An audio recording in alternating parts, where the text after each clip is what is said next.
Imperfect Women by Araminta.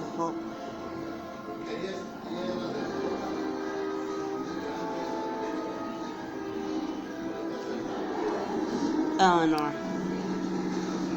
Eleanor. She sat up because she hadn't even been aware of answering the phone and the night was still black and nothing made sense. Her head spun, and she dropped it forward to make it stop, which allowed other things to fall into place. Robert, I'm sorry to wake you. What time is it? Just after 4.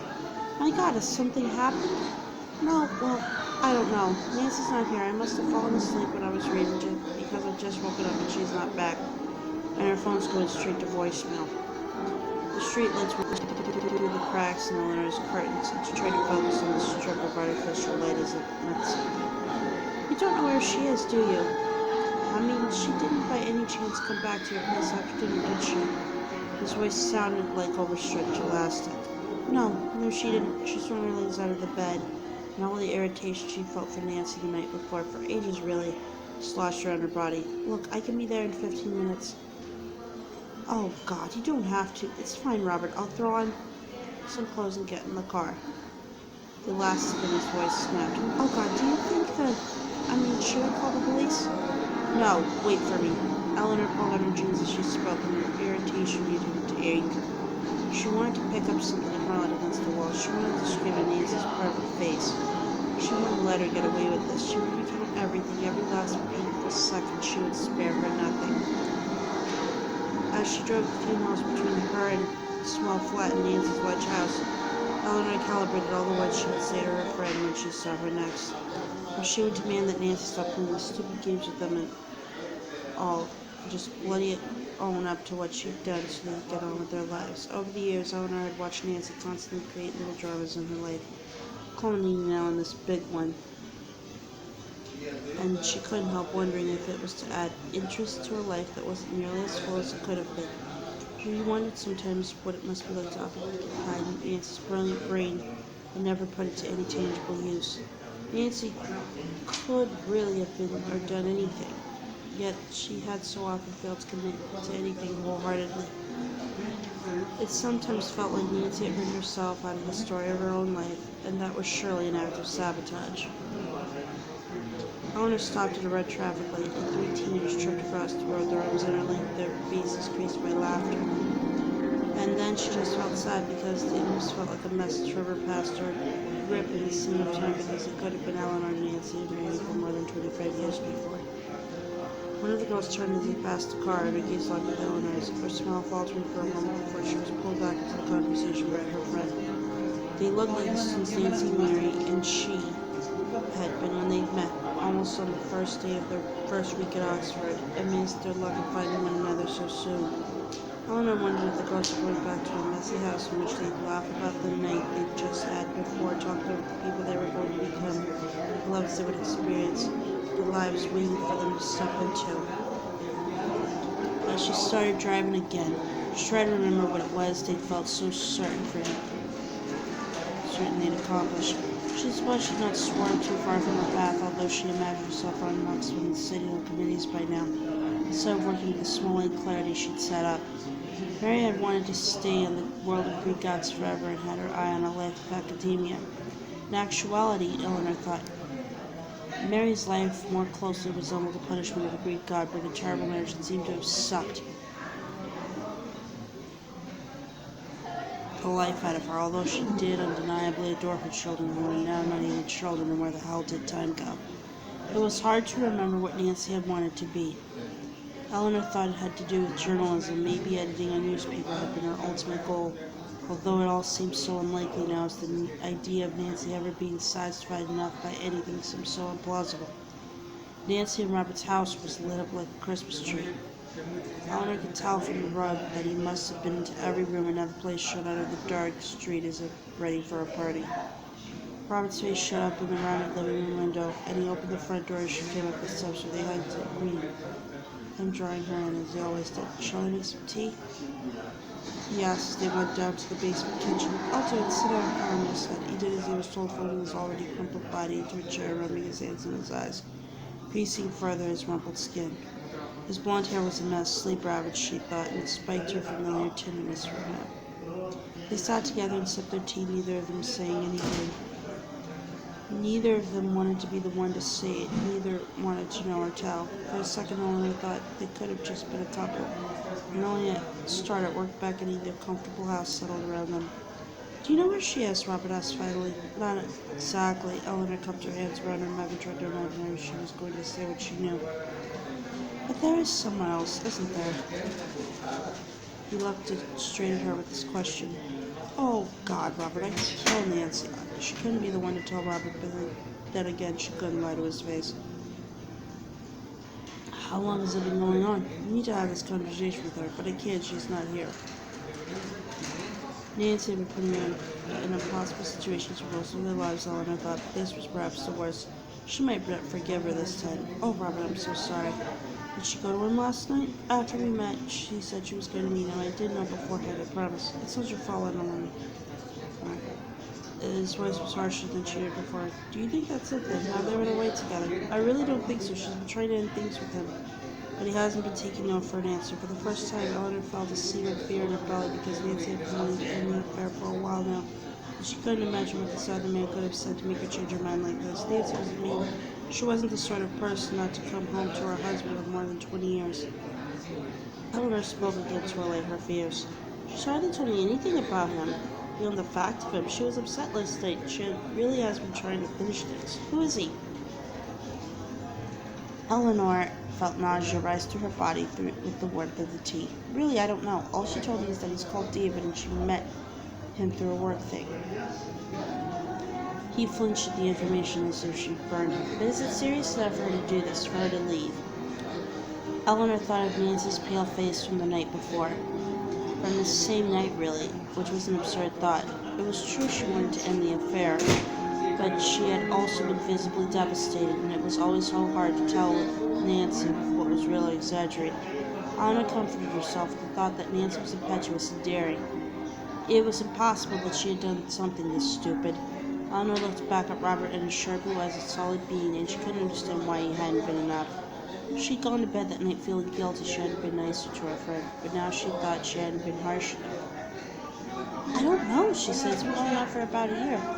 Robert brought back with her words, but really, she was in the process of ending it, or at least trying to. She wants to try to make it work with you. God, Nancy deserved less than this. So this could just be one last. His words chilled into the other sordidness, telling the perfection of the new kitchen Nancy had just played.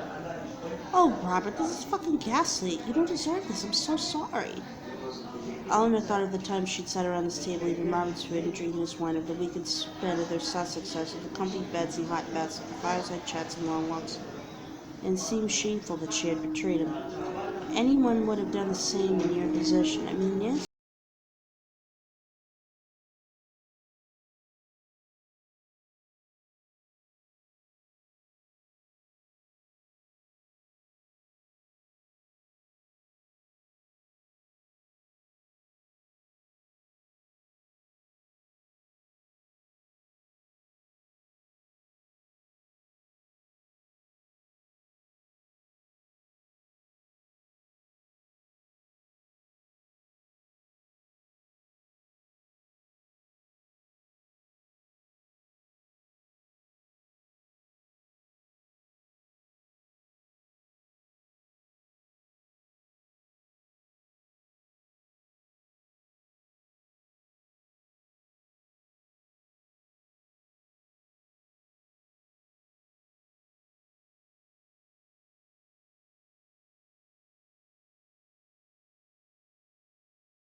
Thanks for coming, Robert said as they made their way back up the stairs. They stopped at the front door.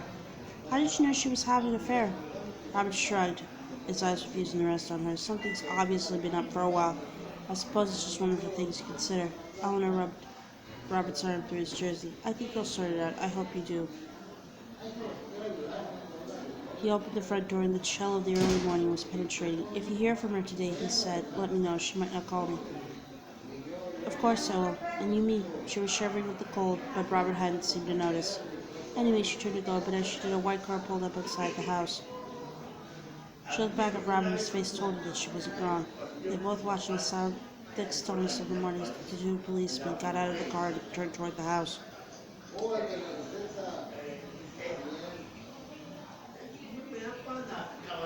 Oh, God, Robert said behind her. As the two men came up the steps, the uniforms blended into the dark. Mr. Hennessy? One asked. Yes, Robert said. Come in, please, sir. Robert stepped back and Eleanor remembered that you had to invite vampires into your house. They couldn't just walk in. They went back into the hall. Eleanor wanted to shake them all, to ask the policeman why it wasn't strange to find them standing on the doorstep before dawn. She didn't want to be part of their world, in which everything and anything was probable. Is there somewhere we could sit down?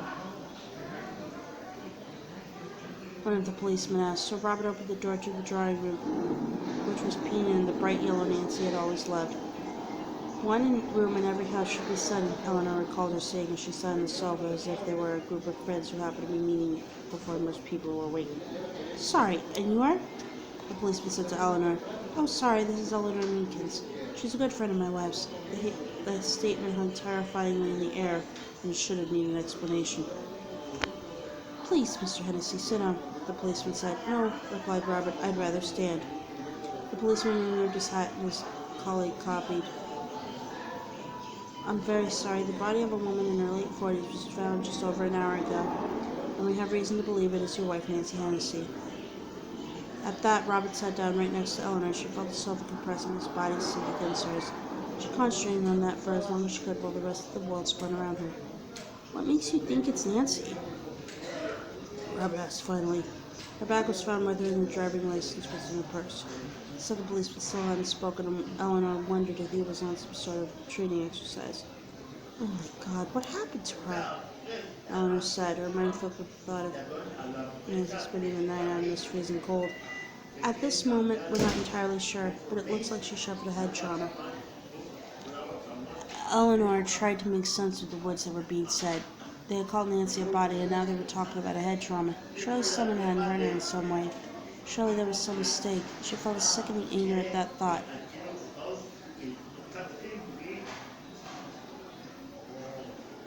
And a desperate desire to rush to her friend and soothe away her pain. Where is she? Eleanor asked. I mean, is she dead?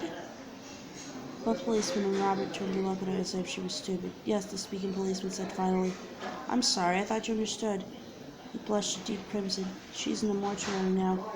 Where was she found? Robert asked. By the river near Hammersmith. I'm sorry to ask, but have you got a recent photo of your wife? Robert didn't seem like he was going to move, so Eleanor stood and fetched a photo from the mantelpiece. She picked a recent one of Nancy with her arm around Zara. Both photos of Nancy didn't exist, but this one was particularly luminous. The sun was behind her, accentuating her perfection with an outline that almost made her glow. She handed it to the policeman, and he nodded when he looked at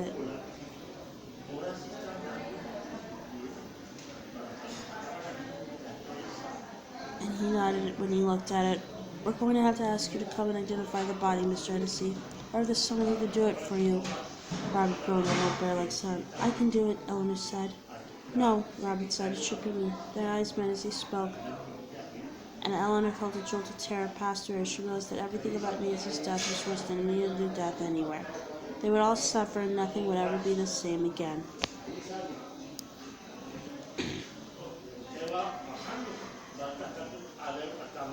As she waited for Robert in the cold plastic chairs inside the viewing room, Eleanor couldn't remember how they'd arrived at the mortuary.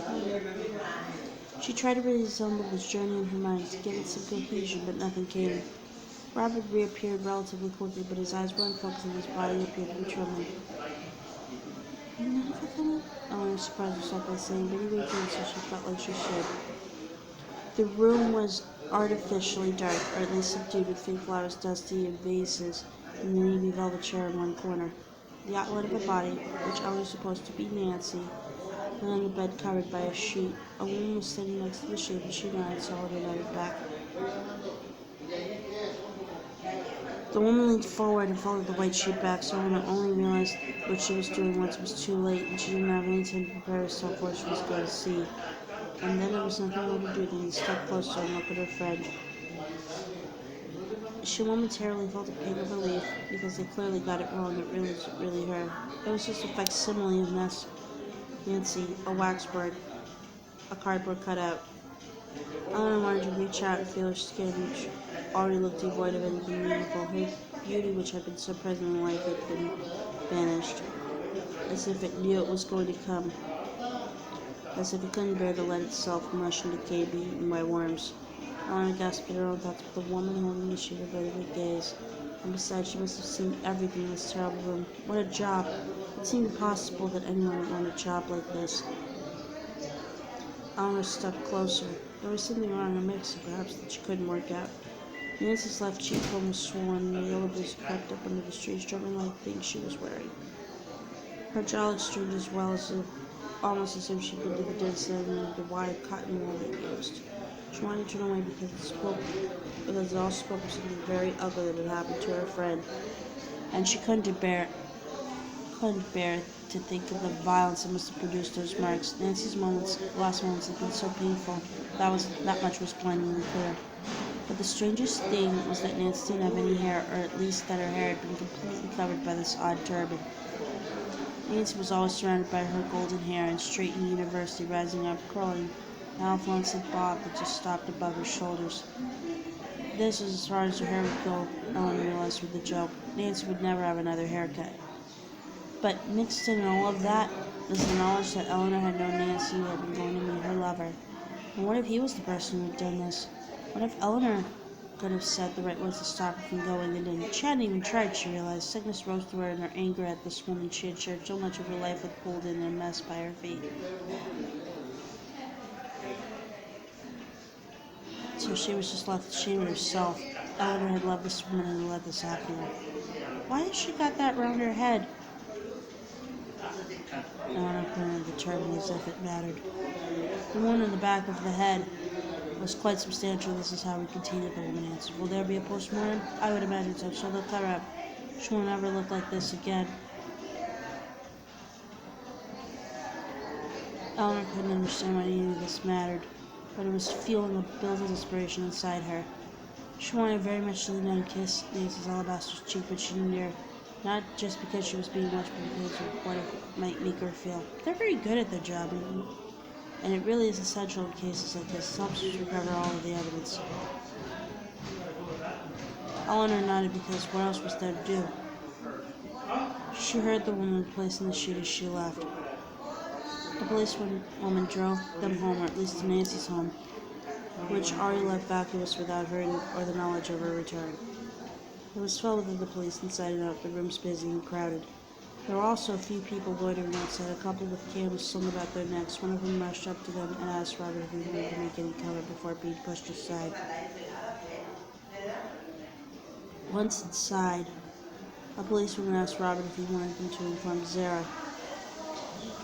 She had a family liaison officer who could be sent to her university house that she would be taken care of, but Robert said no, he had to do it, which wasn't something he looked capable of. He considered driving up to tell her in person, but Eleanor persuaded him against that, and they compromised by dispatching the family liaison to be there after Zara had taken the phone call. Eleanor left him alone and went back down to the kitchen with a different policeman. She started to make Tia aware that there was nothing really useful she could do, and that from now on, all tasks made seem pointless. It was absurd that nothing was different. You still had to get a tea bag from its box in the cup and drop it into her mug, fill the kettle, and flip the switch. Listen to the sing of the boil, pour the water, fish out the bag, add milk. She watched herself perform these tasks, but they were as unconnected to her as the used brown bag that she dropped into the bin. Eleanor and the policeman sat and had their tea in the kitchen. Eleanor thought it was just another, and that was all. And she had plenty of terrible moments in her life, probably none quite as terrible and real as this, but nonetheless another moment to be lived through like all the others.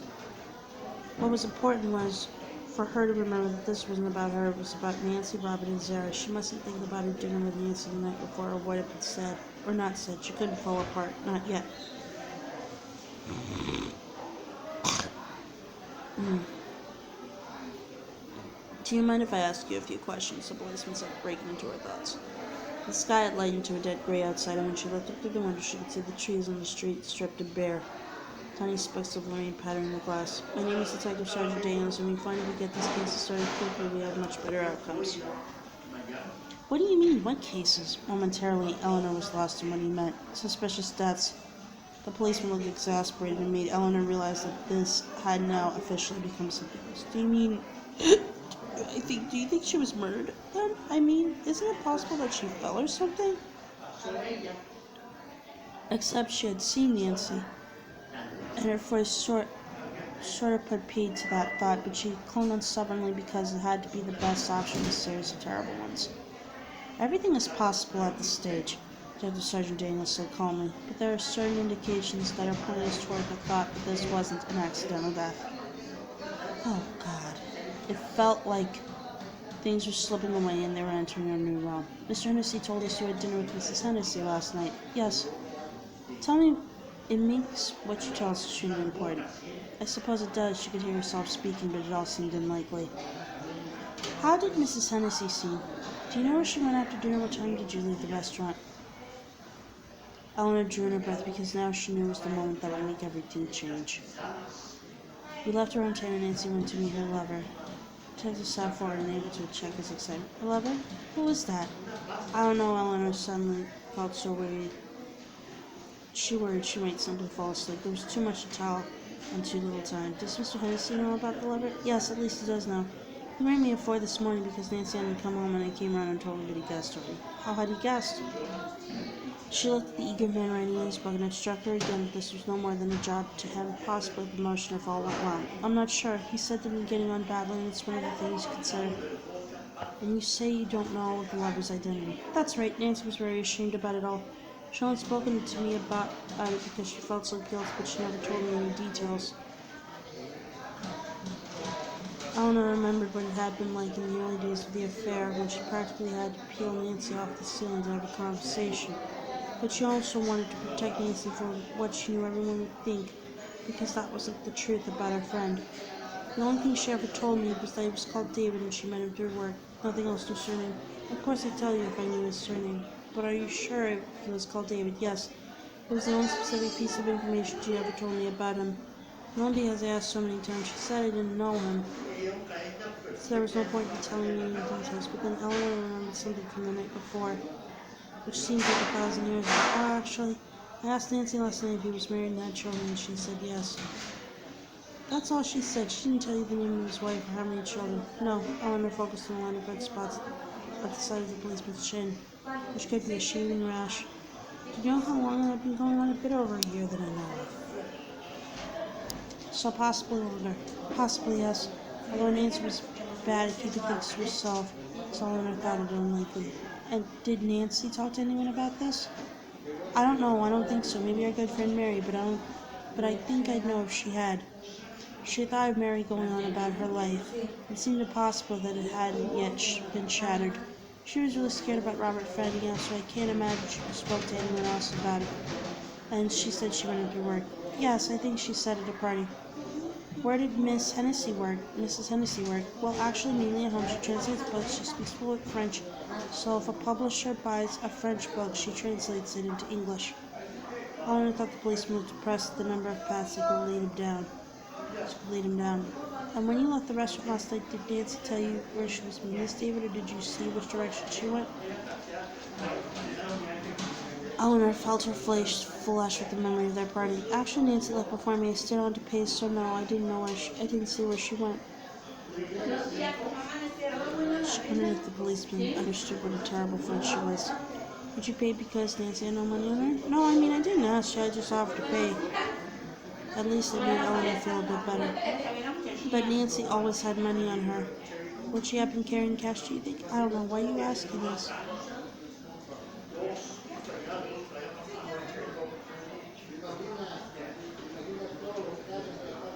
He looked like he didn't want to tell her why, but then he said, when she was found, her purse was lying open next to her body and there was no cash or cards in it. She would have at least have had a card on her. And she did have a phone? Yes. It's like on his wall, we didn't find one. Did you see her use her phone last night? Eleanor searched through her memory, but all she could see was Nancy's baby face. No, sorry, but I'm completely sure she would have had it on her. Yes, most people do. Surely the man she was marrying wouldn't have robbed her? It definitely would be better if she hadn't been killed by the lover, as if it made Eleanor less responsible.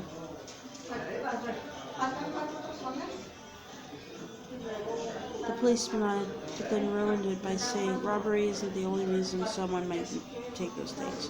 Oh God, but because there could be messages from him on her phone. Can you two trace it somehow or read the messages anyway? We've got a team working on that now, but it's not quite as easy as TV shows would have you believe. He leaned back and stopped himself from stretching. Anyway, you've been very helpful this weekend. Eleanor stayed until Zara got home, and she left him to it, a weeping bundle of misery that made her feel like an intruder. Also, Nancy's mother, Pearl, was on her way, and the thought of seeing her was too much fright then. She promised to come back in the morning, not sure if she was the only one, except that Robert looked so grateful she thought she should. It was dark again by the time Eleanor left, and this time nothing stopped her. It could have been a replay of the morning, and Nancy might not be dead, and time could be unraveling. Any way you looked at it, nothing was ever going to be the same again. She sat with her hands on the steering wheel, her body feeling shredded, as if a car had run over her and then reversed again and again. Her mouth was dry, and her heart jarred against her ribs, the sweat lining her armpits, so her own order rose to greet her. Mary still didn't know. It wasn't something Eleanor had felt capable of telling her over the phone, but the policeman warned her it would be all over the news that night. It was coming up for 6 o'clock, and she doubted Mary had watched it that early, but who knew? She started the car and turned in the direction of Kilburn, inching along with the rush hour traffic. Men and women locked in their own private lives, nothing out of the ordinary. Mary's gate was still hanging off its hinges as it had done for years. Her front garden was still a mess of weeds, and the broken pane of glass in the door was soldered together with scotch tape. Eleanor rang the bell and Maisie answered, which meant Eleanor had to smile. Hi, Ellie.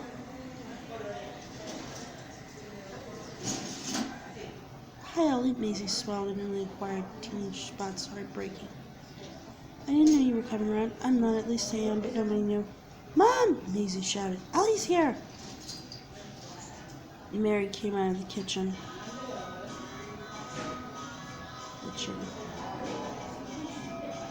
Wiping her hands down her skirt, her hair hanging by her face, and all the strands, Eleanor found herself thinking she should cut it. As if that would resolve something. Ellie, what a lovely surprise! Mary said, stepping forward. Is everything okay? You don't look well.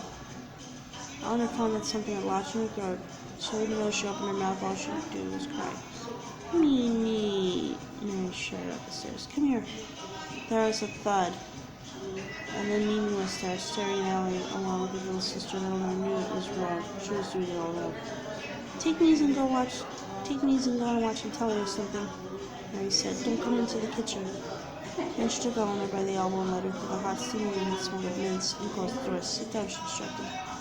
And Eleanor did, because otherwise she was going to faint anyway. Do you want anything? Some wine or whiskey or anything? Mary opened the fridge. Howard's got a beer in here. That'll do.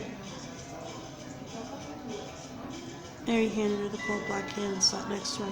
What the hell's happened, Else? She tried to think of a good way of saying what she knew, but there was none. Maisie's dead. The police seemed to think she was murdered. The beer tasted yeasty and reminded her why she didn't like it. But at least it stopped her crying. What do you mean? Mary's eyes were wide behind her glasses. She looked like a cartoon character. Oh my God, Mary, she's dead. Mary sank into a chair and started crying in a way Eleanor wished she could, in a pure and complete way, with noise and tears and snot. Eleanor moved her chair closer to her arms around her old friend, and they sat together while Mary heaved and moaned. Eventually, Mary's tears subsided. When she pulled away, her eyes were swollen and her cheeks blotchy. But how? Why? When? They found her really early this morning in a path by the river in Hammersmith, right next to the bridge, tried from a large wound in the back of her head. Mary cupped her mouth, up her into her mouth as if she might be sick. Oh my God, but who did it? Do they know why? No, Eleanor felt the weight of all the conversation she had that day. Was she raped? The question felt like a joke. God, I don't know. I don't think so. Charlotte had told us that.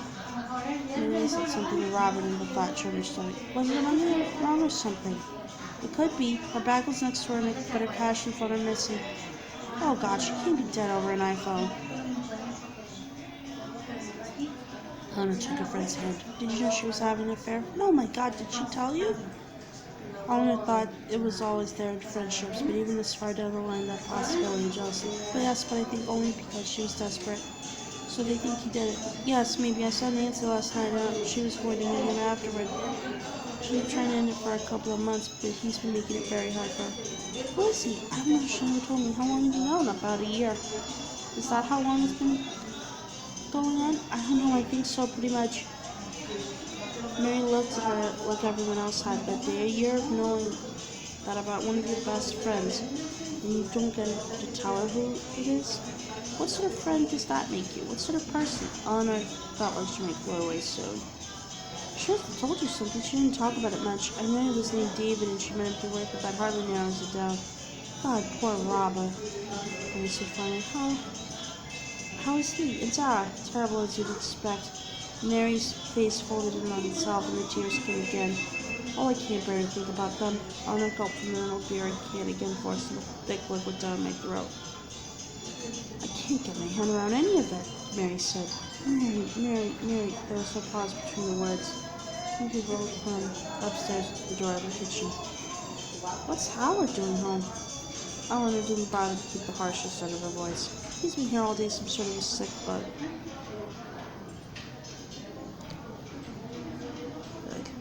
Howard continued to bang on the door, repeating Mary's name, and Eleanor watched her friend stand automatically. For God's sake, tell him to shut up, she said. So unlike herself, that Mary paused on her way to the door and she sat down again. You should have done that years ago, said Eleanor. What? Unanswered him. Mary leaned forward onto the table, like greasy hair pulled across her arms. Oh God, Ellie, not now, please. We gotta get through this first. In the end, Eleanor arrived home relatively early, just after 8:30. After she felt so ungrounded that time didn't seem entirely real. She had found herself unable to stay at Mary's, finding something grotesque about how, even in the depth of misery, Mary sought to pull herself together and consider other things. The full house made it impossible not to acknowledge that life was going to continue and it would stay the same. And Howard went on needing things that Mary provided too easily in Eleanor's opinion, although her friend was right, it was not the time to go back down that well-trodden path. Well, Eleanor's dislike of Howard was insignificant compared with her misery of what had happened to Nancy. She had made her excuses and left, promising to call in the morning, but as she let herself into her house and stepped into the bland hallway she shared with her downstairs neighbor Arena, she felt a crushing dread at the thought of going upstairs, opening her own front door, and being confronted with all the empty space in her flat. She'd seen the line in Arena's front room as she walked up the path, and she stood outside the door now her hand raised, unsure whether to knock.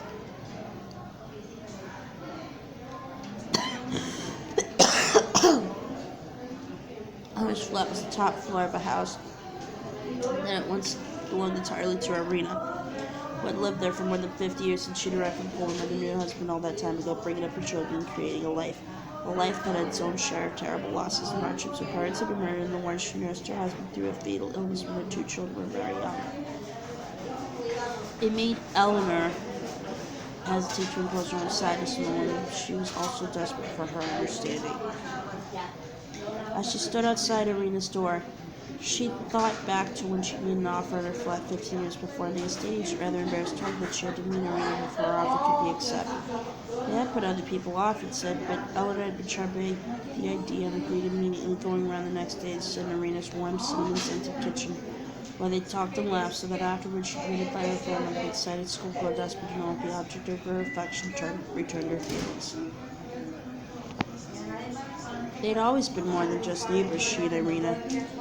More than just people exchange polite chit-chat when they bumped into each other. They'd sat in each other's kitchens and learned things about each other. They'd helped each other out of bad situations and carried milk and medicine to front doors. They'd included each other at times of festivities. Then a few years earlier, Arena's daughter, Sarah, had rung Eleanor and said she had begun to worry about her mother living alone. Well, with both Sarah and her brother living over an hour away in different directions, but Arena was refusing to move. Eleanor had totally understood her reluctance to move, and had also been appalled by the idea of her not being there, so she called Sarah to call her anytime she was worried about her mother, and that she would make sure she went to see Arena at least once a week. So now she had supper with Irina every Thursday, unless she was away or tied up with work, and had become a little oasis in her week. but she sometimes thought she needed more than Irina did. It wasn't Thursday, in fact, it was Tuesday, but Eleanor longed for Irina. And she stood outside the door, and the hall light clicked itself off. She longed for her in a way she used to long for her mother, who 5 years earlier had finally lost her grip on insanity, had been tenuous for a while, and now when organized her, she'd been able to speak. Eleanor knocked and tried not to cry. But as soon as Irina opened the door, leaning on her walking stick, and that sweet fog of her flat hit her, Eleanor couldn't stop herself, her mouth simply pulling toward the ground and her tears spouting from her sore eyes.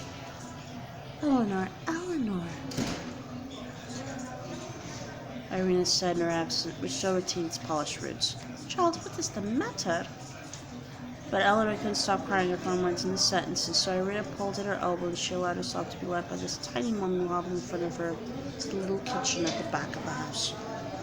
Sit, Irina said, pointing at a chair with her sticks, and so Eleanor said gratefully. Any tea or vodka? Eleanor laughed briefly. Vodka. Irina reached down to a little cupboard and produced a dusty bottle and 2 grimy shot glasses, which she placed on the table before sitting herself.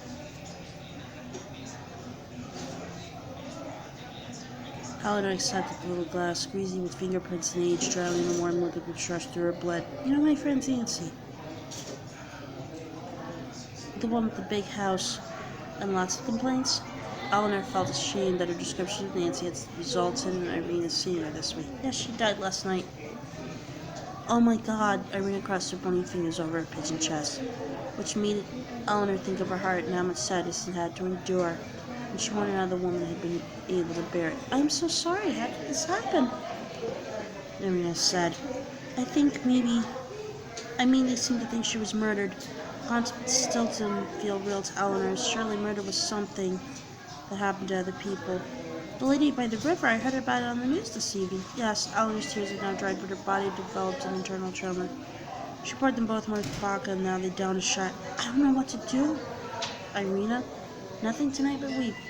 And then you get up tomorrow and you start doing. She put his hand over Eleanor's, and it felt like wax. No, but you don't understand.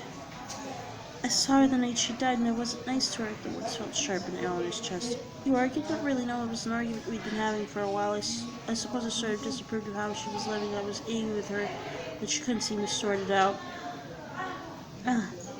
Eleanor forced herself to look into Irina's eyes, trying to find the judgment that she felt should be there.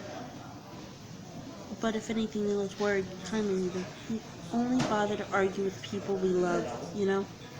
Eleanor tried to smile, but her face hurt too much. When my children were little and told me I was mean because I shouted at them about our manners, or told them they couldn't eat sweets for breakfast and all the other things that should make mothers cross, I used to tell them it takes so much more effort to be stern than it does just to say yes.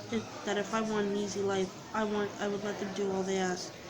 But I also told them I loved them too much to always say yes. That I took the time to scold and argue with them so they would learn what was right or wrong. Anger is not often cruelty, Eleanor. It is more often love.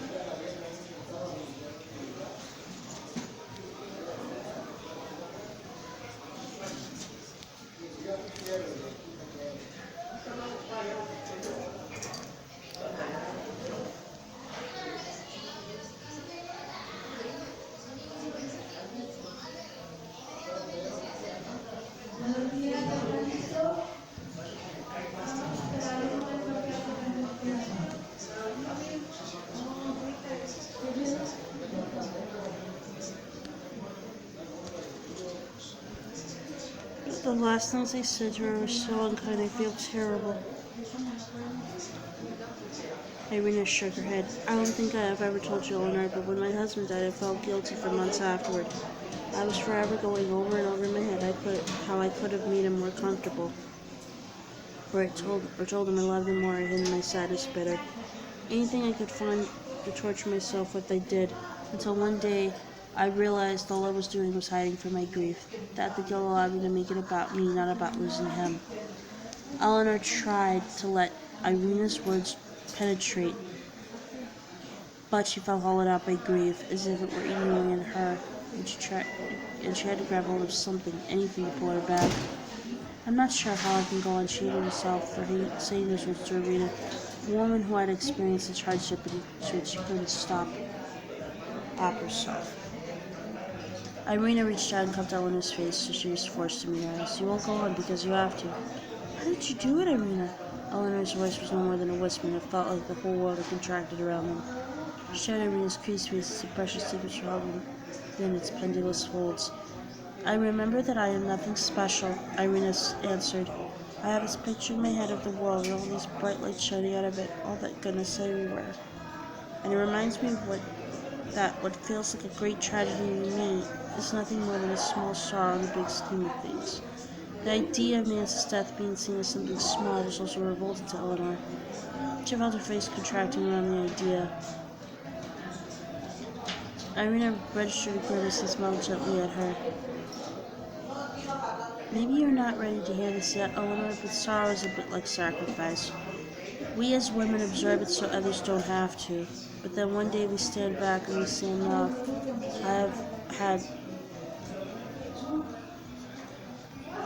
I have done my bit, let another person do this. So we pass on, the next woman steps forward, and all begins again. All our sorrows and sacrifices are small, and ultimately that is a good thing. That is the way of the world.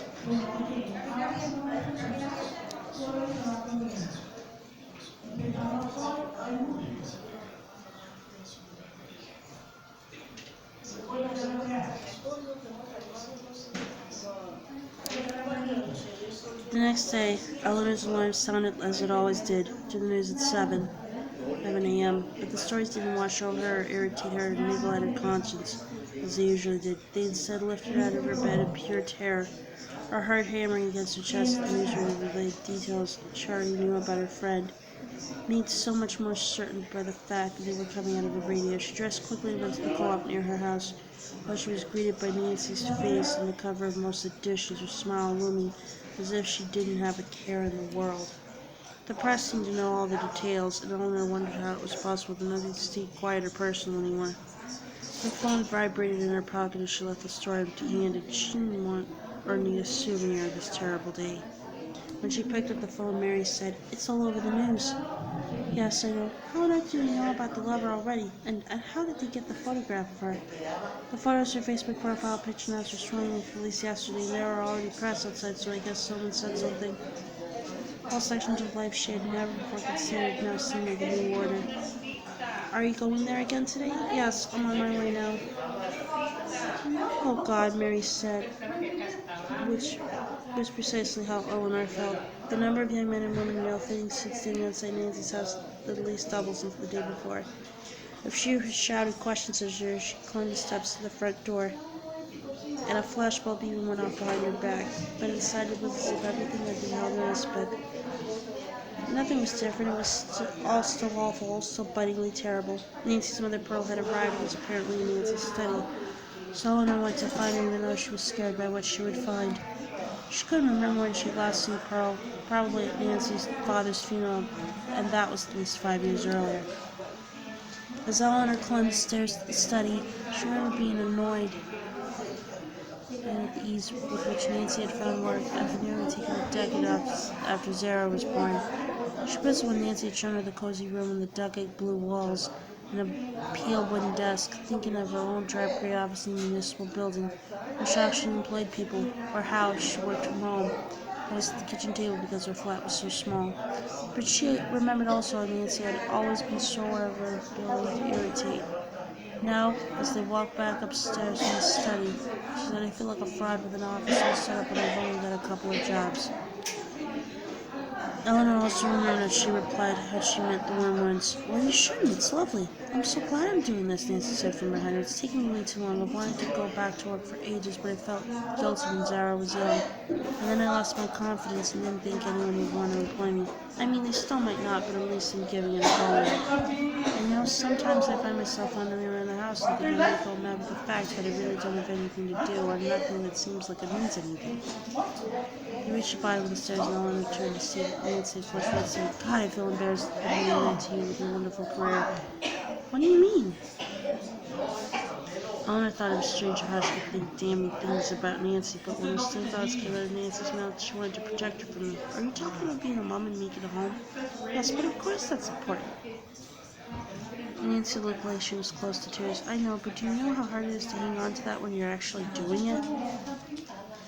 It was hard not to think about Mary as Nancy spoke. So trapped into the weight of motherhood that Eleanor could sometimes go for weeks without seeing her when she finally did. Mary was either being climbed over by a child or distracted by someone else's problem. It's funny, she said. Lots of the countries I've worked in, which we consider third world, value domesticity very highly. Unmarried women are usually at the bottom of the social scale, and mothers are almost worshipped. Yes, but here we worship money, so of course those who earn it are prized above those who don't. Eleanor had felt a rush of shame vanish. She realized she too could think about that way about both Mary and Nancy. Although she was less inclined to with Mary because she had 3 no children and young money, which made everything seem more worthy. It was very confusing because they all have the same complete equals at university. You know, I'm getting to that age where everybody asks me if I had kids. When I say don't, they actually ask me why not, or if I want them, which she would never ever do to a man. And there's this kind of judgment behind the question of not fulfilling my womanly duties by becoming a mother. Then I work with lots of women actually and constantly feeling guilt and definitely being judged by the same people who judge me for not having them, or you for not working. How do we let this happen?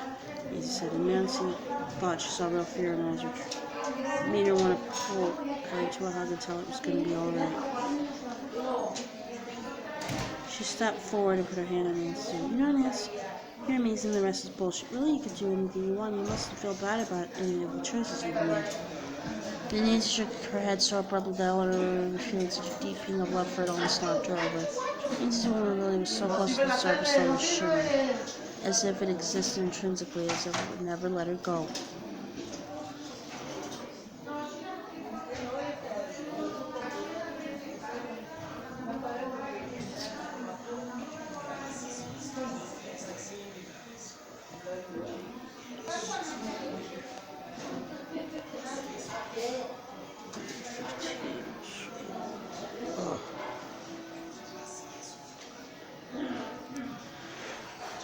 In the study, Pearl was sitting very still with her hands on the desk and her gaze firmly centered beyond the window into the garden.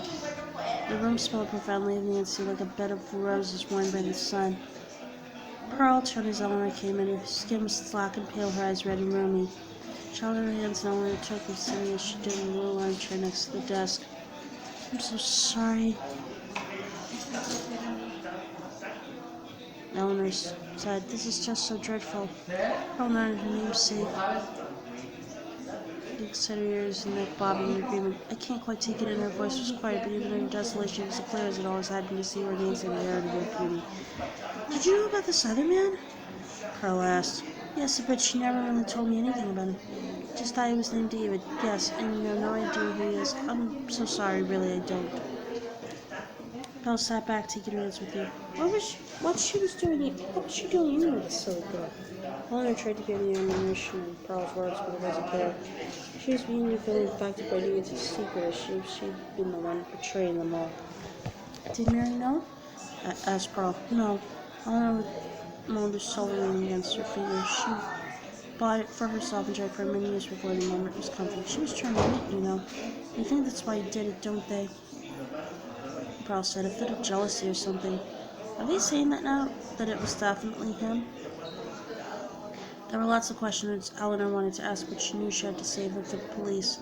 Well, they're not saying anything definite, but it seems obvious to me. She did say he wasn't taking the idea of it ending very well. The police had called Eleanor that morning and said they needed to interview her properly. She had to get the story straight in her head. I just can't believe she'd do any of this. Poor Robert, how is he this morning? Awful. He's in with the police now, and of course Sarah's inconsolable. They seem desolate.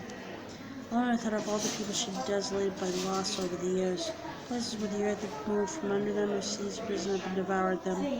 Men and women who had lost everything and everyone. She realized she'd always been rather sniffy about Western grief as she thought of it. How she read stories about a murder or a teenager dying of an overdose and wondered the extent of the reaction, wanting to take the writers of these articles to the places she knew.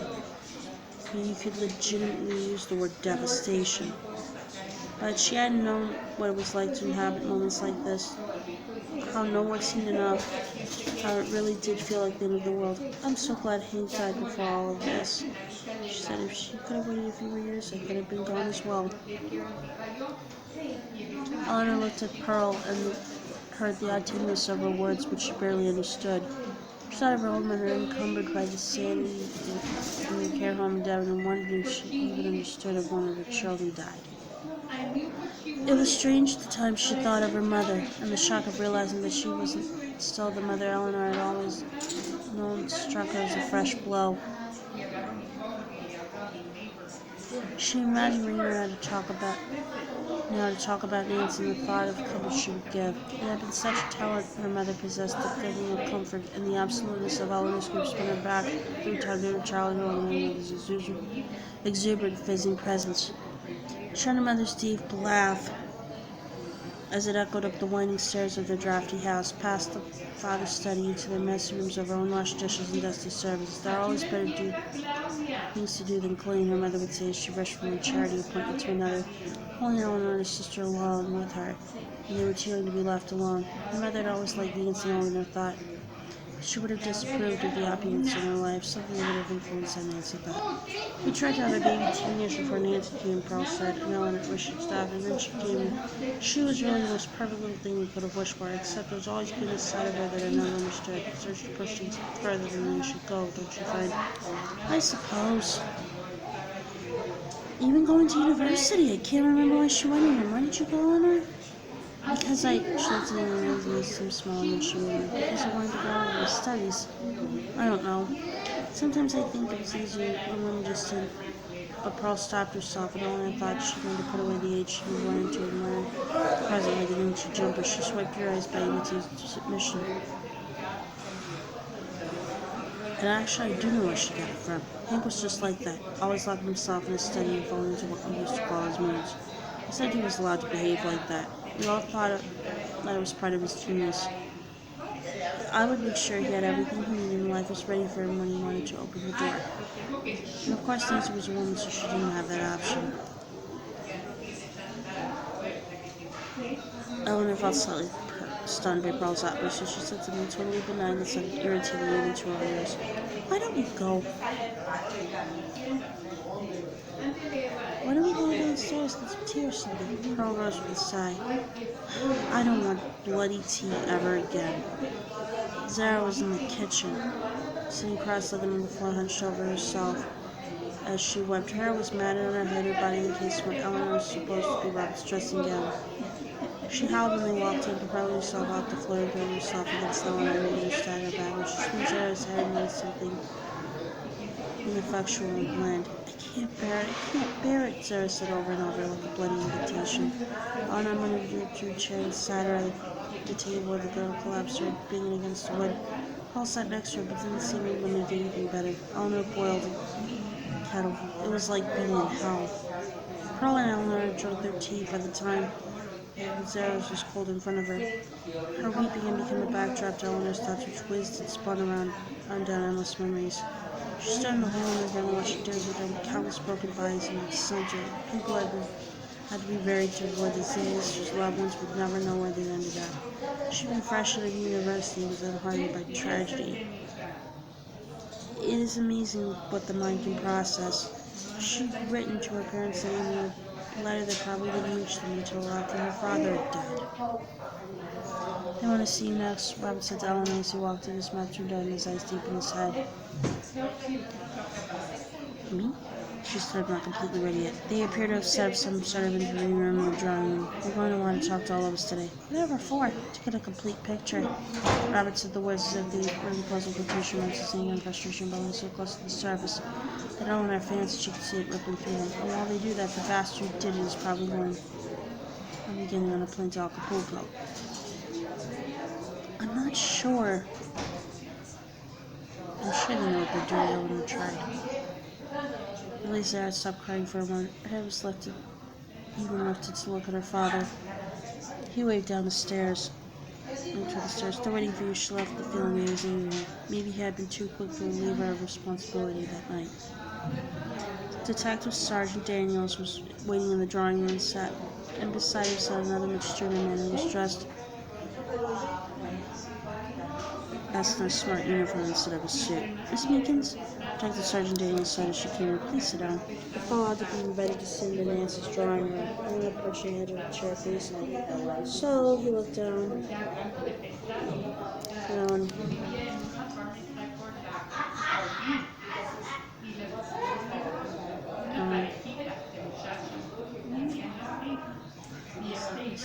So he looked at us and said, "You've known Nancy Hennessy for 28 years, I believe." "Yes, from our university."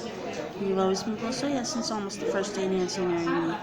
Mr. Hennessy mentioned Mary. He looked down at his pad. "Mary Smithson will be contacting you." "I was with her last night." She filled her eyes on her. And she said sounded right.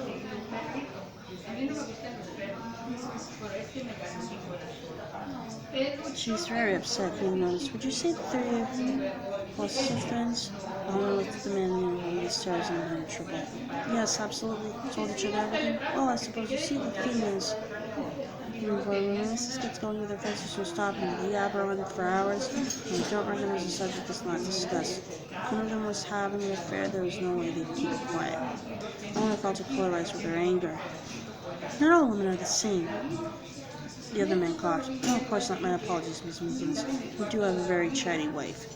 He tried to hide his embarrassment with a laugh, but it came out on But you do find it hard to believe that the three of you so close to Mrs. Hennessy told you nothing about the affair. Perhaps she told Miss Smith some of the details.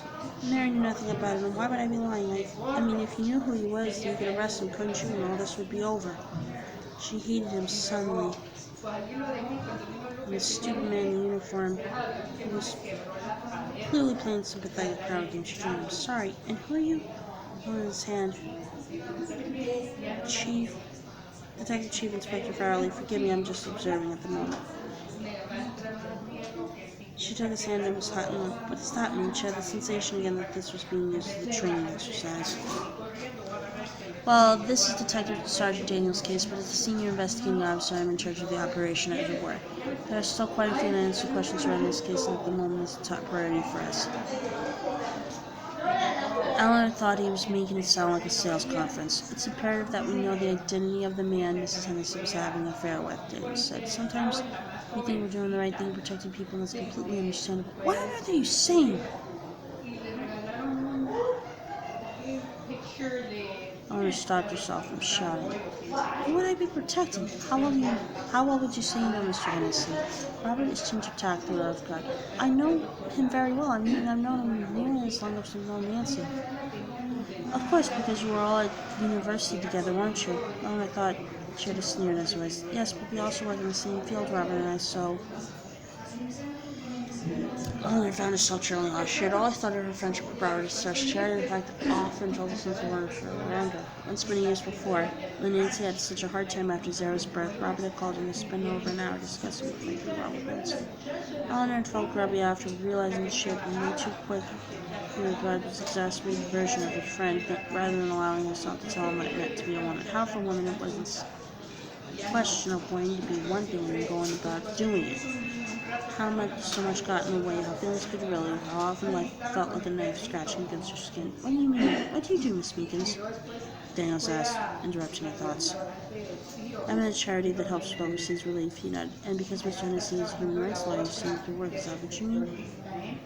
"Yes, I've helped him with a couple of cases over the years, people trafficking and stuff like that." So you must have all spent a lot of time together, you and Mr. and Mrs. Hennessy." "Well, I've traveled a lot, but yes, of course we've had." "And you never..." He blushed with his words. But Eleanor held her ground, refused to make it easier for him. She'd given up doing that for people a long time ago. "I mean, have you ever been a husband?" She almost laughed. "No, I've never been married." The career woman smiled as he spoke, and she thought he was not truly trying to be nice, and said, because he felt sorry for her, sorry that no man had elevated her to that pedestal of life. She refused to acknowledge his words, but already blown up. "What sort of relationship would you say Mr. and Mrs. Hennessy had?"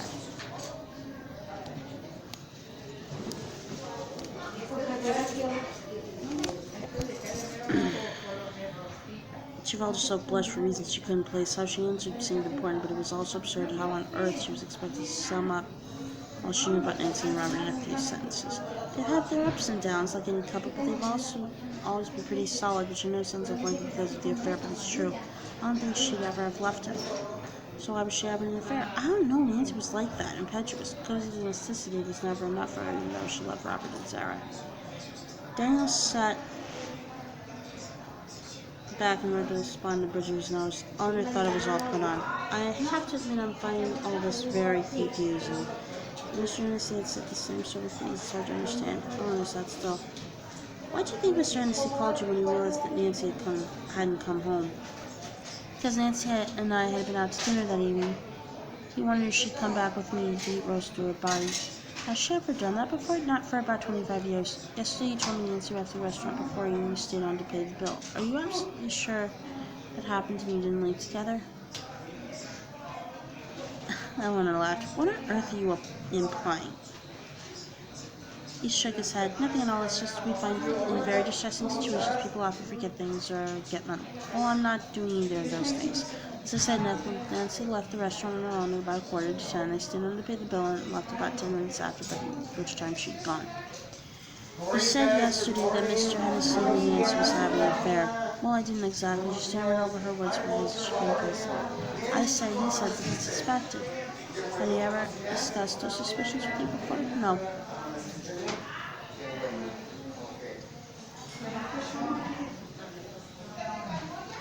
The policeman wrote something in his book. He also said that Mrs. Eleanor was scared of her husband finding out about the affair. I wondered what you meant by that.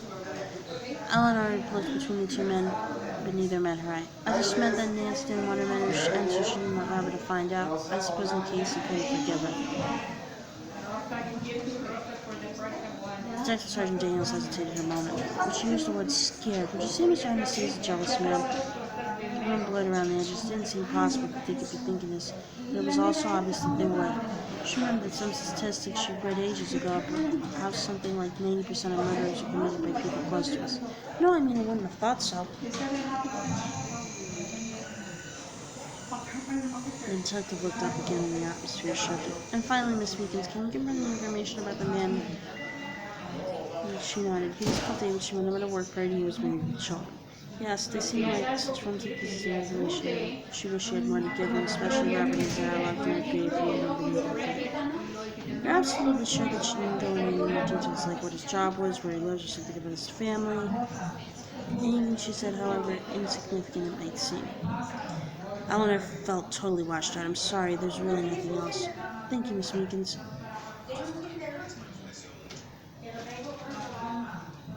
The detective shut his book as a signal that the interview was on end, but Eleanor said something waiting in place by things she needed to know. You've been very helpful, he said, clearly with hope she believed.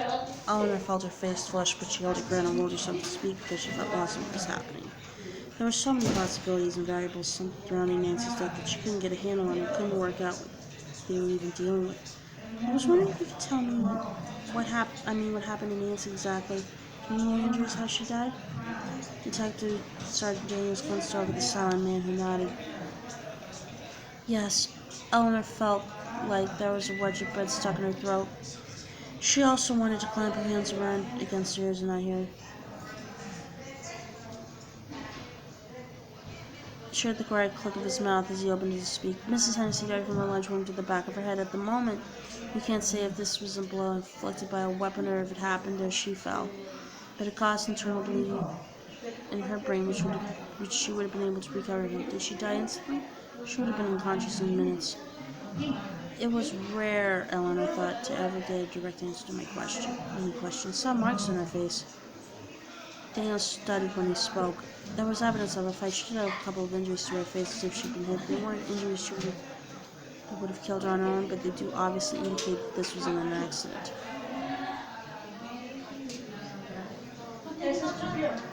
Eleanor wanted her fingers to them. And was she, raped or anything like that? No, I can assure you nothing like that, he smiled as if at least that was something that she supposed it was.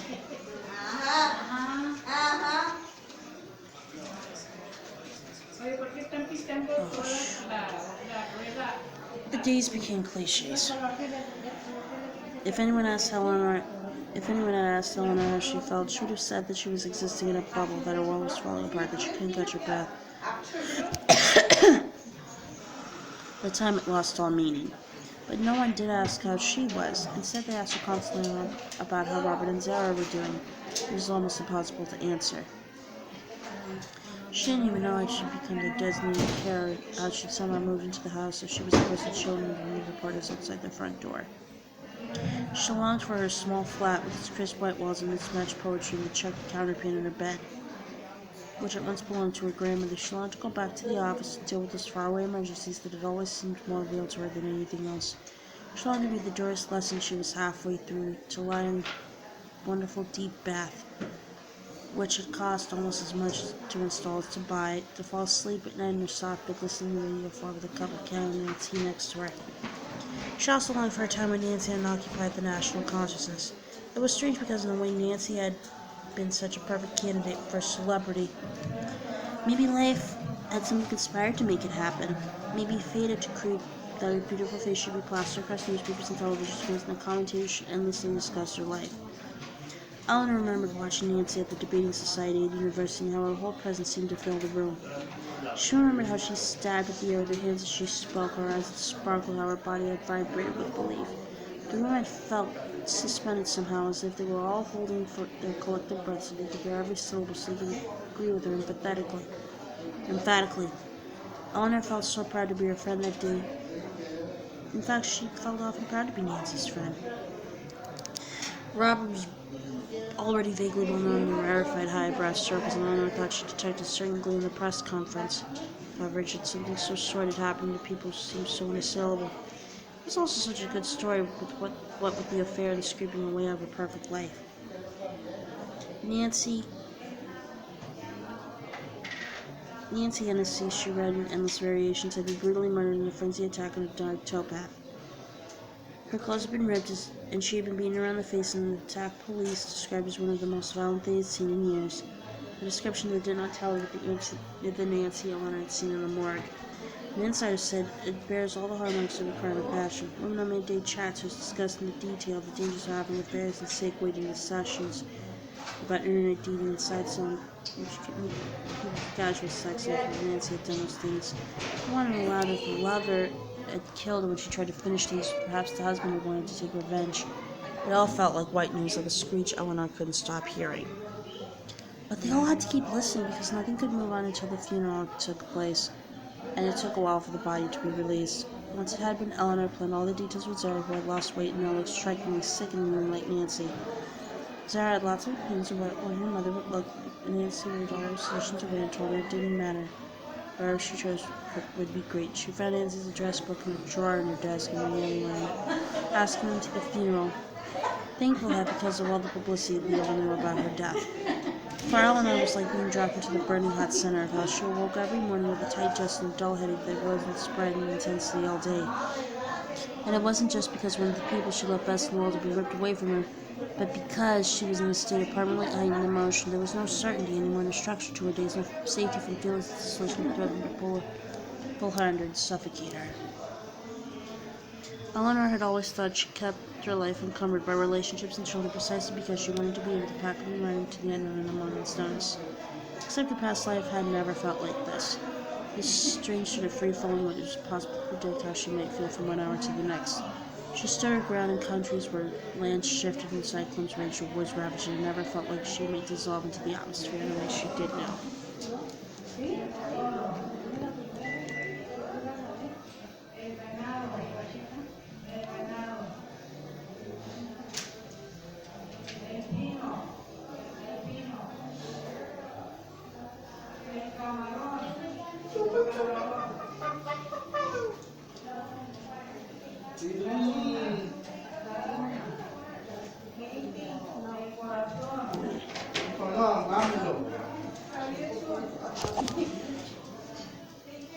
For the first time in really forever, Eleanor found herself thinking obsessively about her father's death 27 years before, just as she was starting out in her life after university. They had watched him wither and die before their eyes, consumed by a horrible, relentless cancer. Eleanor could once again hear the hiss of the acid pump and the beat of the machine to dispense morphine like sweets. Really always but the sound of her mother's replacing forever her famous laugh, and it was only laying in the bed at night and cried. She sometimes forgot who she was crying to. It became easier to simply stay as busy as possible, which meant spending as much time as she could at Nancy's house, where she was always needed, and there was always something to do. Robert got himself a lawyer. He came back from a police interview and announced his intention loudly and accusatorially, as if Eleanor were the one questioning him and not the police. They haven't said as much, but it's obvious I'm a suspect, he said as they ate a desultory takeaway meal. They keep going over and over, asking if I knew at the affair and how it made me feel. Eleanor held her breath like a physical force inside her. What are they suggesting? I suppose they're thinking that if I knew Nancy was having an affair and she wanted to leave me, that would give me a motive to kill her. But she didn't know. I told you. It happened. The demeanor was so strained that Eleanor felt a flooding in her chest. He hadn't seen himself for days now, but surely that was to be expected. He looked at his bruised-looking eyes. I know, I'm not sure they believe me, though. But why wouldn't they? They had gone down the rabbit hole and everything was different. You can't be thinking you had anything to do with it. Robert hunched farther over his plastic carton, spinning orange fruit into his mouth. I haven't got an alibi, he said finally. I mean, no one saw me that night. By the time I got home from work, Nancy had already gone to meet you, and I didn't speak to anyone until I rang you at 4 in the morning. Just tell me you had nothing to do with this, Eleanor went to screaming in the hope that he'd allay her sense of unease, but there was a noise at her back, and she turned to see Zara standing in the door, her expression fixed and down, her brows set in a deep frown.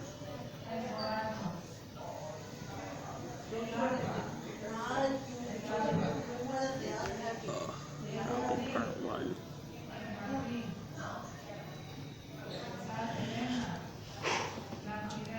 Damn! It rained on the day of the funeral, the sky so dark and menacing it looked as if the world were in mourning. The turnout was large, despite Robert's decision to hold a ceremony in Sussex at their country home. Eleanor couldn't help thinking that Nancy would be witnessing the sheer number of people there, at the extent of their grief. Centered on the rows of somber men. Centered on the rows and rows of somber men and women, all dressed in black or red, and feeling on Nancy and on so many people. Eleanor couldn't help thinking of her own funeral and how sparse it would be, and then she wondered why she had always been happy to keep herself at a remove. Robert and Zara sat at the foot of the church, their shoulders hunching up this minstrel, but still people went up to them and patted them on the back and made them stand up, dog them. No one realized how much Nancy had existed within a community. And with that thought came the panic she thought she quelled, that rising feeling of weightlessness that always threatened to spin out of the top of her head and dissolve into dust.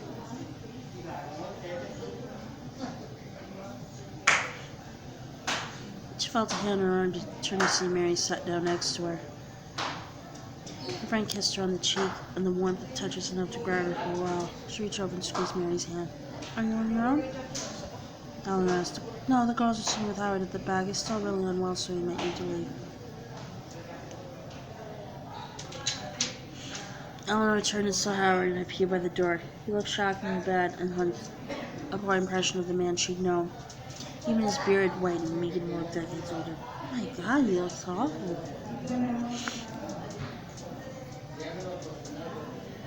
Eleanor suddenly realized she hadn't asked after Howard once in all the time she'd spoken to Mary in the past week as they tried to cover terms with the loss of their friend. Mary nodded. He just can't stop being sick. The doctors don't know what's wrong. They're even talking some form of cancer now. He's got to go to tests at the hospital next week. Oh, Mary, I'm so sorry. I had no idea you were coping with that as well. It seemed very unfair that Mary couldn't be allowed to mourn Nancy properly without yet another thing to worry about. Although that was a mean way to think, even Howard couldn't have planned an illness to coincide with this. Eleanor tried to muster some sympathy for the man, but she knew too much about him for it to feel completely sincere. She had argued with Nancy a few times over the years about Howard. Nancy never able to comprehend why he irritated Eleanor so, which in turn Eleanor understood because he presented such a consummate face to the world. It would have been much easier for their friendships to marry and confided in Nancy as well about how Howard had behaved in the past decade, although Eleanor understood why she hadn't. It would be hard to sit in front of someone who appeared to have as much as Nancy and admit that everything went to shit. Mary leaned into her ear. I feel awful for him. He's so poorly. Do you? Eleanor instantly regretted her words. Maybe she should take a leaf out of Nancy's book and be more magnanimous about Howard. It was clearly the supportive thing to do. She looked back again and saw Mary and Howard's daughters finding their father, but their son is nowhere in sight. No idea.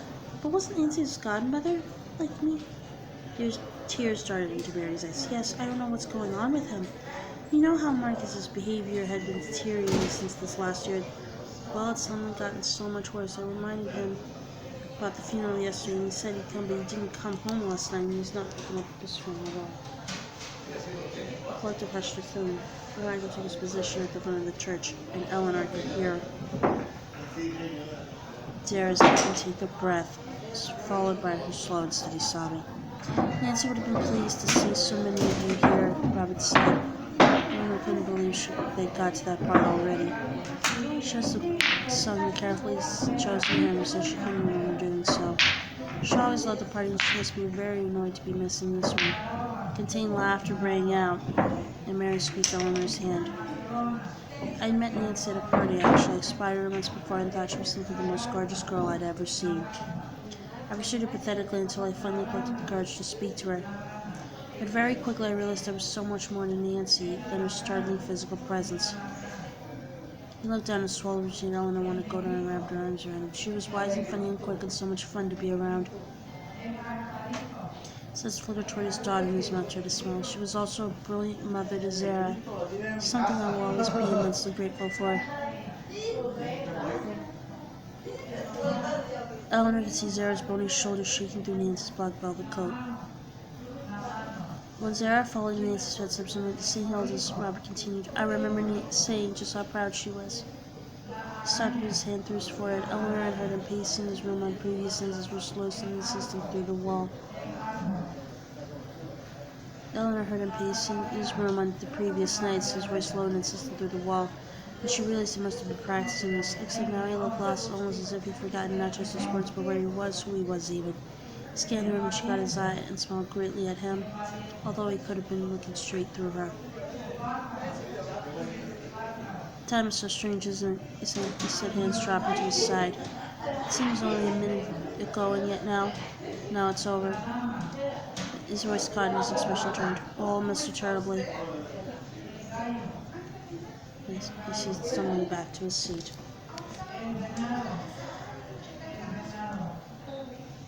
She couldn't watch the coffin descending, so she stood back slightly behind a tall man who obscured her view. Nancy had been long gone even on that first day of the mortuary, but it still seemed impossible that her body was simply going to rot in the ground and stood on. Pearl was standing at the head of the grave, her arm interlinked with Zara's, and that sight was perhaps worse. Everything about Nancy was like a stone turned into a pond without reverberating light from her concentric circles.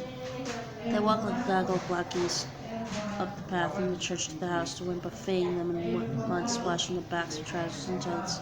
She looked like memories of a secret society. Anyone passing by would have stared, wondering at the strange procession, and they would have turned away no one even the proof to contaminate them.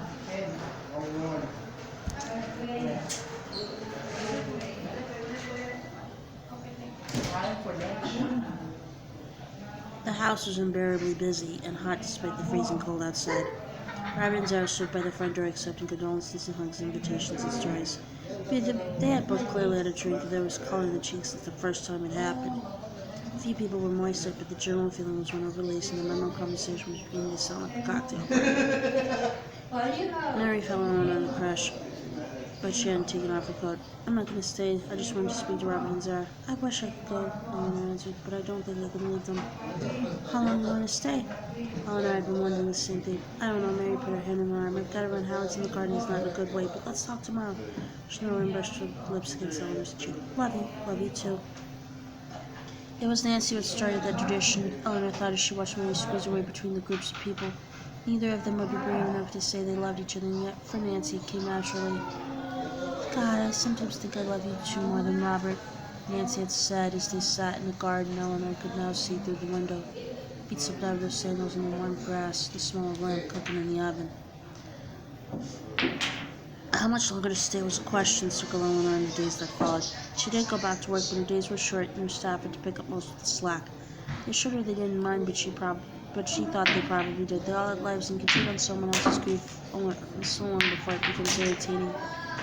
She even spent the odd night at home and once went for dinner with a friend, although she felt guilty for doing so. She met Mary for a walk one Sunday, but all Mary wanted to talk about was how Howard was getting worse, even though the hospital test hadn't shown up anything bad yet. At least nothing that was going to kill him. So, though, more often than not, Eleanor found herself drawn back to Nancy's house as she still thought of it and the misery it contained, as if she owed them something, as if her silence about Nancy's affair had condemned her to be forever in their servitude. It didn't make her feel that way. It made her feel like one of the family, like she was the one person who could let their guard down like she might have been. And that feeling was intoxicating. Dangerous even.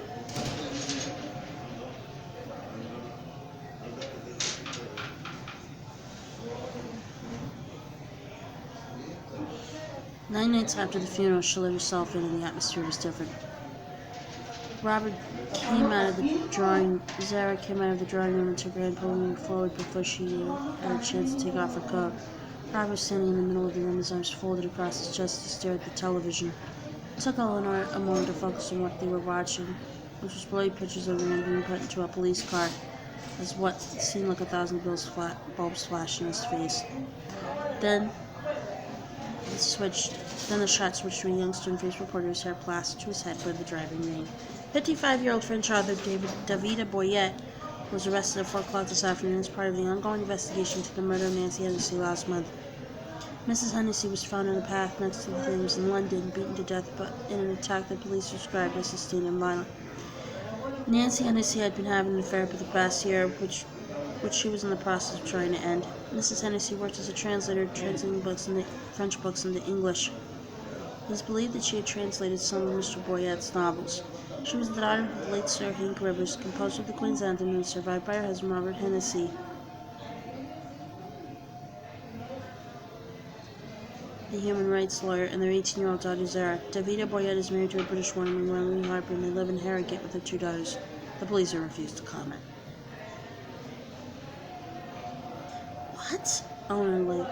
Eleanor felt her legs suddenly giving way, so she had to sit on the sofa. They found the man Mom was having an affair with, her eyes wide and Zara said, her eyes wide and feverish.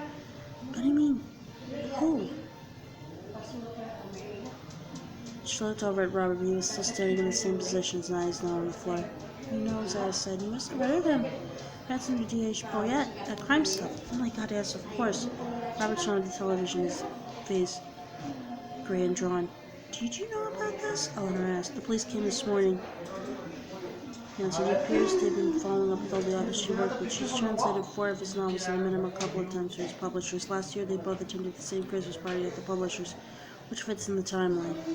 And of course, he's called David. Well, Davida, which is I've told you that, as it would have made obvious who he was, and he's married with 2 children.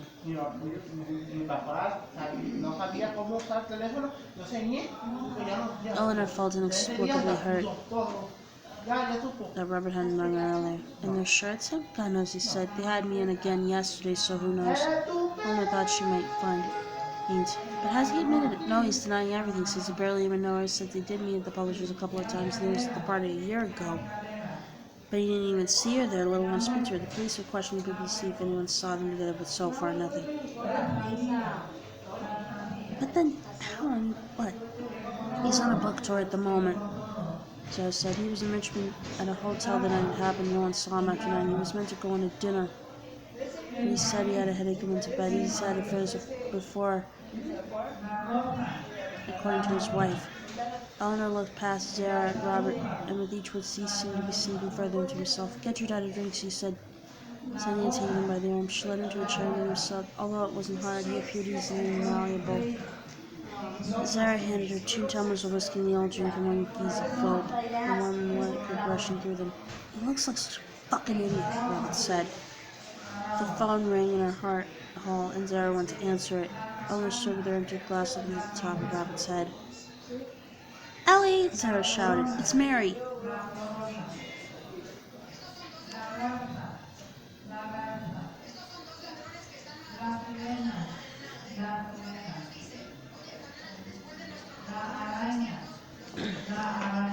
There wasn't enough evidence to charge Davida Boyette.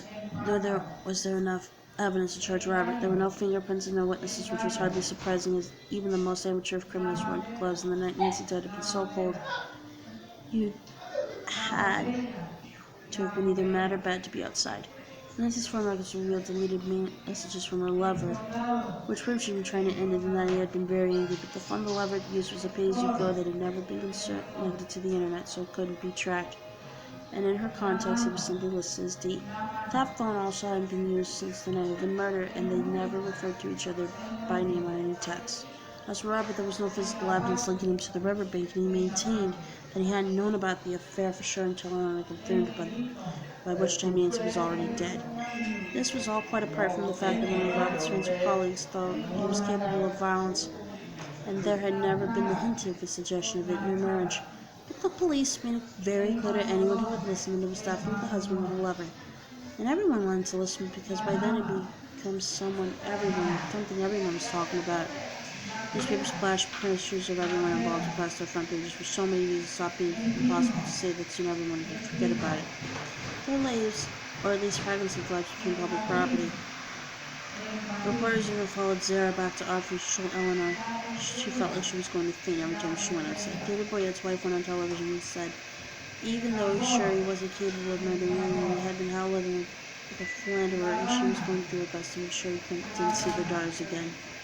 People in the audience cheered. People had ever met either of them. Commentators started to question Robert's ability to make a woman as beautiful as Nancy happy.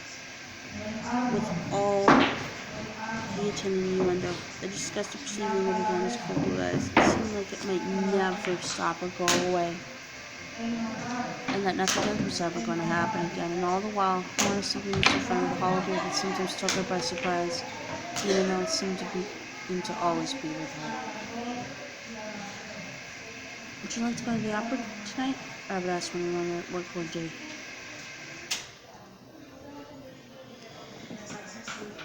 I thought Sarah was going with you. She rubbed the front of her head where a piano was building. Really, she needed to stay late at work and finish her reports. She just rung to cancel. She heard him breathing down the line and imagined him shut in his office. She's not coming at all this weekend, in fact. I'm sure she's just busy.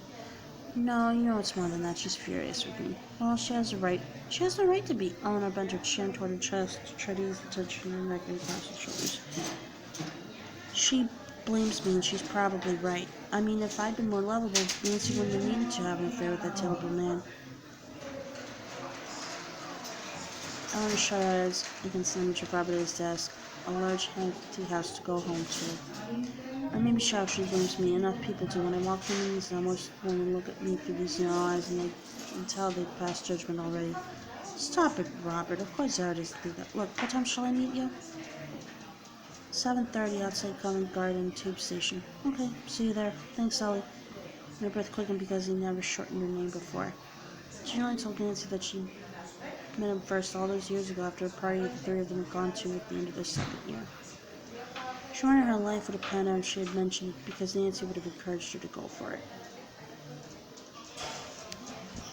At the party, she'd been fixing herself a drink in the kitchen while Mary and Nancy danced in the living room when Robert had wandered in. She noticed him earlier. His clean, tall blondness stood out with the general scumminess of the party. He was wearing a light blue shirt, chinos, and loafers, and she couldn't help smiling when she misinterpreted his invitation to introduce herself.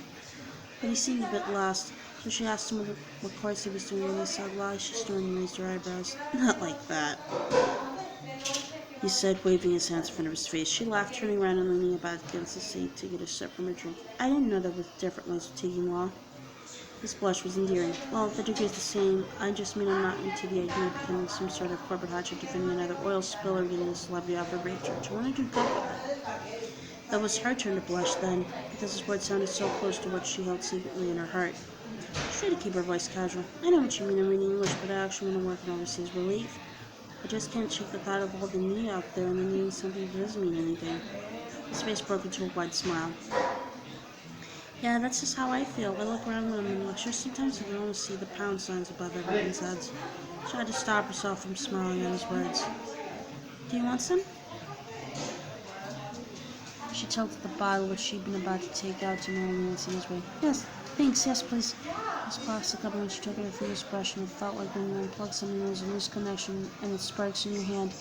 Schmidt's their eyes met when she handed the cup back to me. She was sure you could feel it as well. They'd stayed like that for a couple of hours, leaning against the kitchen cabinets, chatting and drinking sticky burp, and laughing into the sun to the decadent party coming from the other room. She knew only when Nancy came to find her to tell her they were leaving. She introduced them, but Nancy's eyes were hardly focused, and so they left in a rush, which meant that no numbers were exchanged, and she hadn't even felt like saying anything about him and Nancy and Mary as they walked home, because it had seemed private and special. All the next day she sat at her desk, thinking of the ways he might track down the phone number of their house, allowing herself to get too involved in the fantasy of where he might take and what they might discuss. The phone had finally rung at about 5, and she held her breath as she heard Nancy run for it, but it took too long, so by the time Nancy came into her room, she hadn't even heard what she was about to hear. That was that boy Robert from last night, Nancy said, falling into Eleanor's way. You know, he introduced us when he came to get you from the kitchen. Eleanor looked at her friend, her sleek body curled in itself like a cat's as she bit at the side of her nail, her blonde hair falling in waves across her shoulders. She reminded herself that it wasn't Nancy's fault she had been born so beautiful. What did he want? She gave herself more moment because it still could have been about her. It was a bit actually. It was a bit odd, actually. He asked me if I wanted to go for a drink. I mean, you hardly spoke. You were chatting with him. Was he nice? Eleanor's eyes felt suddenly sore. Yes, he was lovely. Nancy looked up. God, do you like him? Obviously, I won't go if you do. No, don't be silly. Of course not. He's not my type at all. Eleanor felt her body washed with heat. She debated saying something, but she hadn't wanted to come second to Nancy. Her dimples thought when she looked at the goddess lying on her back. Turning her back to her desk. You should go. He was nice. Eleanor stopped her thoughts by reading Zara with his answer almost immediately. She could hear the blare of the television in the background. No lessons? She asked, regretting the question as she said it. No. Yes, I can't be bothered. I'm writing a book.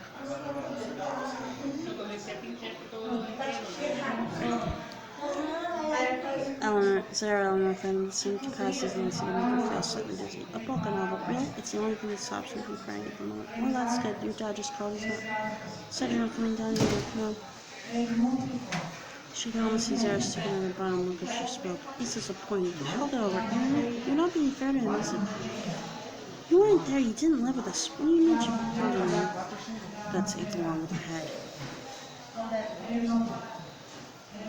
He was always nitpicking at her, always telling her she was doing things wrong. He never wanted to do any of the fun things she liked. All he ever wanted to do was to go to Sussex to read the paper.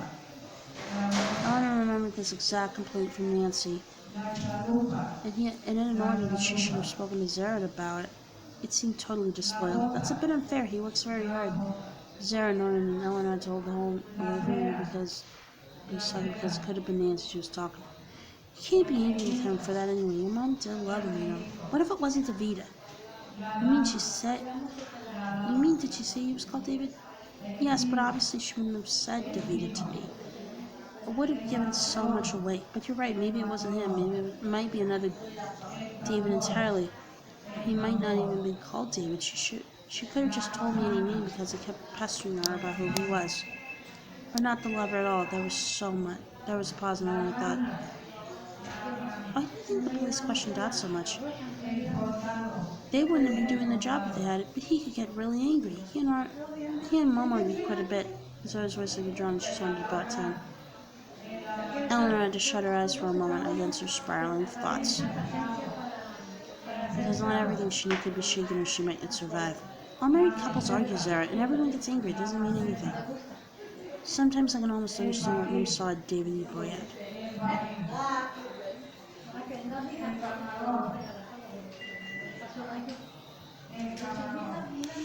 Neither of them spoke for a moment. It was such a terrible thing to say. Anyway, Eleanor said finally, don't worry, I'm going with your father tonight. She put the phone down, though. She found herself Googling David Boyette, which she had spent weeks trying not to do. There are plenty of images of him online, from slick author shots and limited pictures of him talking at book festivals to magazine profiles. He was rugged looking, with thick and unkempt braided hair and a stylish bow cut close to a solid face. His eyes sparkled out of the photographs. As if he had just told a dirty joke. She could imagine Nancy finding him attractive. He was, after all, the exact opposite of Robert. She hadn't been to the opera for years and had forgotten how the music could lift you up and transport you away. She glanced at Robert a few times, but his expression was set, his jaw muscles clenched, his eyes glinting. She gave up trying to listen, assembling that the sounds possessed her, allowing herself to feel them in every part of her body, deep and sensual. They drank champagne during the interval, while people still glanced at them and went straight to her head, making the second half even more dreamy than the first. Why don't you come back to the house for a nightcap? Robert said as they stood cold after leaving the theater. I couldn't bear the thought of going to a bar and someone asking me about Nancy.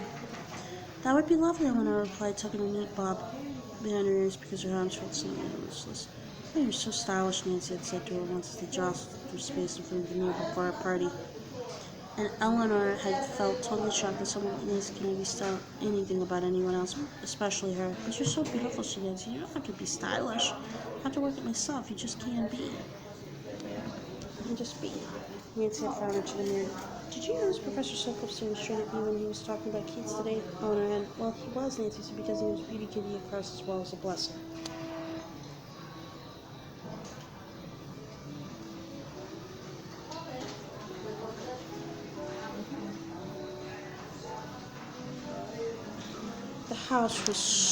The house was warm after the cold of the night, but it still felt empty as if a bomb destroyed the upper floors.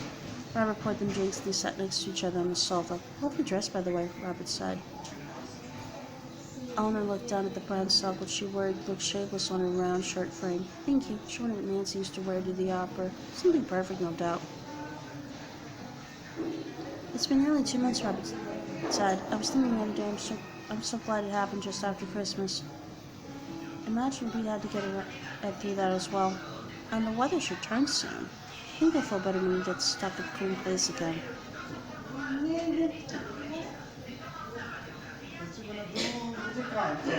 Smiled. Nancy and I had been talking about me retiring early and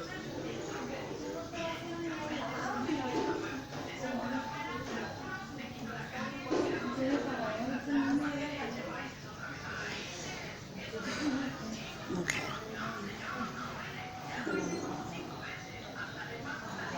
Nancy and I had been talking about me retiring and moving to Sonny's place and getting a small flat. No, she couldn't place Nancy as the country wife. Maybe she was only saying it to placate me, but it didn't seem like she really meant it, especially in the last month or so.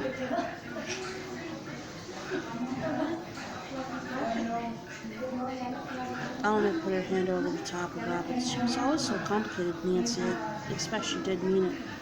He turned to her, his eyes desperate. Had she really spoken to you about finishing things with? He looked like he had a bad taste in his mouth. Well, but David, I'd rather know the truth.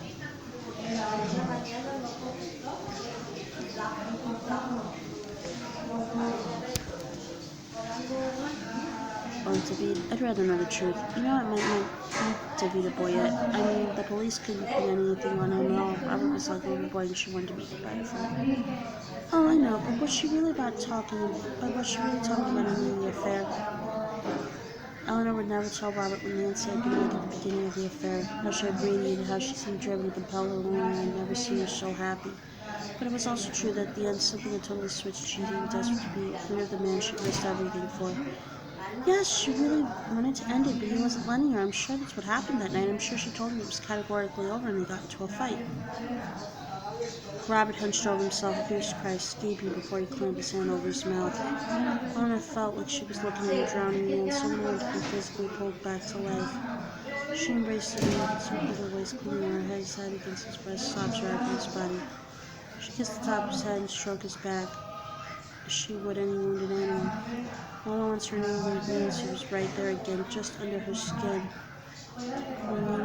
Robert straightened himself so the heads were level. Lips were red and swollen against his gaunt, pale face. She didn't know she was going to kiss him until she did, but as soon as she knew it was the chest. Her response was urgent as tension. She had his hands under her buttocks, pulled her forward so she was lying underneath him.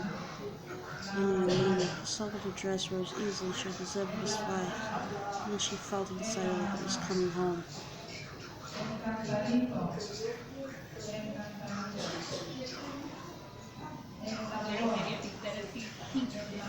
She didn't know she was going to kiss him until she did, but as soon as she had, she knew it wasn't chest. His response was urgent, his tongue stretching at every corner of his mouth. He put his hands under her buttocks and pulled her forward so she was lying underneath him, one clinging and wanting. The silk of her dress rose easily and showed the zip of his fly, and then she felt him inside her, and it was like coming home, like everything she had ever wanted. So she had to pinch the back of her head to remind herself that she was fucking her dead best friend's husband, and she could not take joy from him anyway. Oh, God! He shouted as he came his eyes closed and his face was conjured as impossible to tell how he meant it.